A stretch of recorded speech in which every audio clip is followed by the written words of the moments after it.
Okay, so I'm going to start building this. I'm not going to go through piecing, showing you me building this thing actually, but we're just going to go through groups of bags per the instructions. So, for instance, this one we start off with bags 1, 2, and 3. So that's what I got here: 1, 2, and 3. And then at the end of that, maybe I'll show you the progress of putting all these pieces together. So back one looks like this. Obviously, you got to probably start with these. Going to be the frame or the base of the vehicle, and a bunch of kind of Technic-like pieces to join those, and a couple of mix of plates.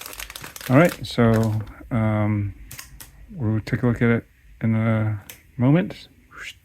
Okay, so this is at the end of bags 1, 2, and 3, and this is what you get.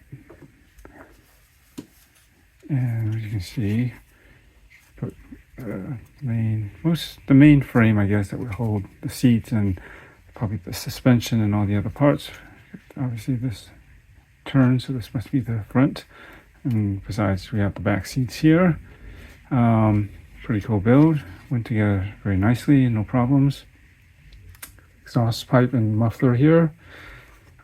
These two are not locked in place. You can kind of bend them independently or twist them. Try to keep them straight. That's the only thing, though. It can be easy to knock, so you just have to watch out as you're building. But I guess you can always straighten it out at the very end. But yeah, they aren't like super fixed, but they look good. So we got so far. These are the few leftover pieces. Now, moving on to bags 4, 5, and 6 is 4. Let's see what these are. I don't know, mix of small parts. 5, a little bit more, but probably a little bit more bigger pieces than here. And 6 is some plates and yeah, even larger pieces. Got something pretty substantial back here. This piece. Yeah, we'll see what that builds coming up next. All right, so here we are at the end of bags 4, 5, and 6, and you can see, let me see if I can zoom in more, add a bit more. So we started doing some of the side skirts, the rear fender panel, which came out really nice actually. And this is definitely a couple with this specialized piece here. This here, this is all brick built here. Straighten that out, but I can worry about that later.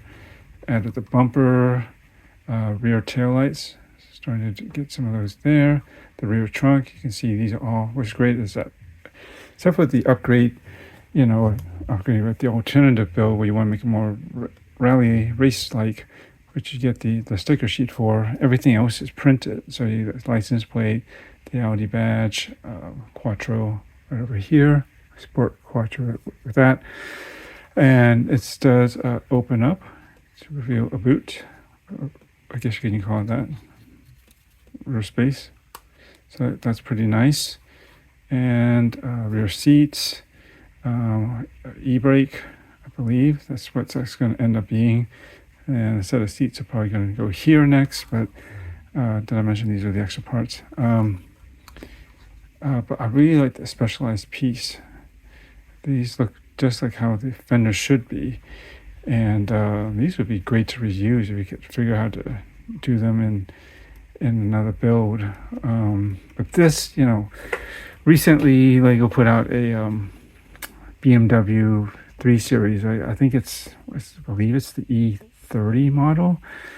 You know what I'm talking about. It's got a special livery with lots of colors. I think it's actually especially made for.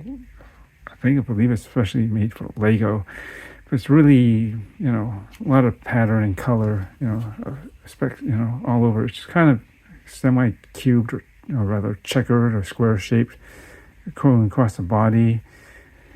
Personally, I would rather have a clean version of it, but more importantly, what I think they did not do right on that were the fenders. that particular M3 3 series has like a similar wide body or beefed up kind of fenders that are like this, which are, it's very kind of flat. I mean, it is curved, but what I mean, it's very like it doesn't contour that much. That's what I mean. It's just like basically just a clean, fairly smooth and even, and very geometric in shape, right? Zoom up in here a little bit more, and then it also has it's got like this line, and then it kind of cuts in like it just the way this is done is very similar how it should be on the 3 series that Lego has built. But and I can see they were trying to do that. Some of that I believe was brick built parts, but what they added on there on top of that was, and it kind of killed it for me, was they added another fender on top of it, the kind that looks like, well, you see it on a lot of Lego cars, but let me just pull this camera off for a second so you can see like the ones on this Volkswagen build here, these kind of fenders like that. They have some that are very similar with the part behind it a little bit different, but basically this kind of fender. Now this works on this Volkswagen, this Mark II, because they did have fenders that were like this, although actually there is a special Golf or is it Rally Golf edition. It's just beefed up. It's really nice. Limited edition. I don't think they made it in the United States or didn't produce or sell it in the United States. But I really like that one. And they actually had fenders like kind of like these as well, which I like. It's very clean and just beefs up the fenders just enough. And so basically what I'm saying is that on that BMW model, they added like a fender like those over a brick built fender that looks something like this. And so basically there's that other fender that goes outside of that. So it's kind of like it has double fenders. It has this thing, something like this that it's not as pronounced, but I can see they're trying to do something like that. But I guess they use those fenders there and they put it on to make that round wheel well for the wheels to go in and it'll fit. They have that shape for that, but then it basically adds another fender on top of it, so it's got double fenders, and those are even more pronounced than this part that's kind of on that model. So you basically see that kind of stuff, which isn't the right look and not accurate to the BMW. So that's why I don't really like it, and it's not something I'm not going to get. But I just wanted to mention that they should have done they have plenty of models they can use those kind of fenders with, but for that BMW, it's very specific looking, like more or less something like this kind of design, and they should have made a new fender piece to mimic this kind of style, with this very kind of a straight bevel here, and just this kind of look. You can tell how it's different, right? And then you can probably reuse that in other models, which I think would look pretty good too. But that's what I think they should have done. So that's why I think I don't mind specialized parts if it makes a car look good, the model look good and accurate, which I know, given that's a perfect example. I mean, they didn't do that with that BMW, so it doesn't look right or good. And I have a couple of issues with the front as well of that. But anyways, I was talking about this, and so yeah, it's coming along really nice. See, it's about 10 o'clock. I may get into bags 7, 8, 9 just to get a little bit further on, because I'm not quite halfway. It's almost 200 pages, and I'm on about page 80, so a few more to get to, hopefully by page 100 or very close to that. I don't even know where the next bag starts, set of bags starts. Seem to be doing it in pairs of 3s, but whatever. I thought it might be a bit more. Anyways, maybe I'll just try to get a few more, at least finish up the seats. It looks like those are going to be the front seats. I'm going to go up there, And what else? Probably more body panel, or maybe start to work on the front chassis, suspension, and probably getting set up to start doing the engine in the front, and maybe I guess some of the steering in there, because these do connect to there'll be I believe there should be a way to connect these wheels to a to steering wheel, so that when you turn these, that you see the wheel turn. Or I think conversely, if you can get your finger in here and turn the steering wheel, I guess it's on this side, then it should turn the wheels to. We'll see that about that. So anyways, that's where I'm at after bags 1, 2, 3, and most recently 4, 5, 6. Looking good. Oh, forgot to add. So that 7, 8, 9, the next set of bags there, right? There will be 7. What I'm basically dealing with, smaller parts. Put this to the side with the extras. Don't get that mixed up. 8, a little bit bigger. And then looks something like this. Not as many pieces, at least not large ones or long ones, so this may go by kind of quick. All right, so here we are at the end of bags. What was it? 9, 8, 7, 7, 8, 9. Right? 1, 2, 3, 4, 5, 6. Yeah, 7, 8, 9. So you do about 3 bags every section, and here we go. Now we focus more on the front part. Zoom up a little bit more here. And we got the steering installed, which will go to continuing to here. Obviously, the steering wheel here. Got the front seats as well.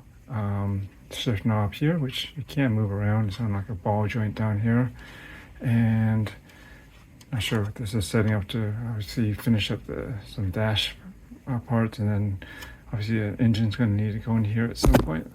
Oops, a second. Let me back it up just slightly. And yeah, and then we add the steering components here, connected these ball joints here to the steering, so I'll be connected. You can kind of start to see how it's going to work once you turn the wheel. It's going to, that's turning.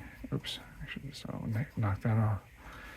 But let that be straight as possible. Hopefully it won't be too hard to keep it straight. And then did the front, I guess the lower bumper part, the grill, intake, and I guess this would be considered like a little either spoiler or diffuser. So it depends on how you want to call it on the bottom here, or splitter. Sometimes they call this aerodynamic part. The only thing is, let's see, like something here needs to go together a little bit better. It seems like it tends to want to separate right down there in the corners.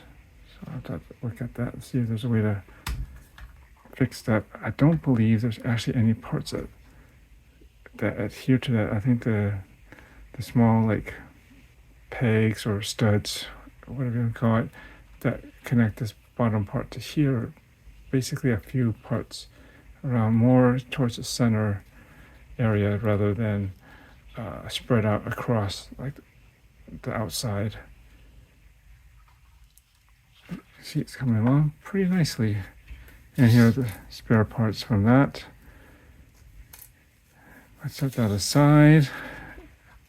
And as eyes are getting kind of dry, so I think I'm gonna pause it here, and likely I should be able to finish this up tomorrow.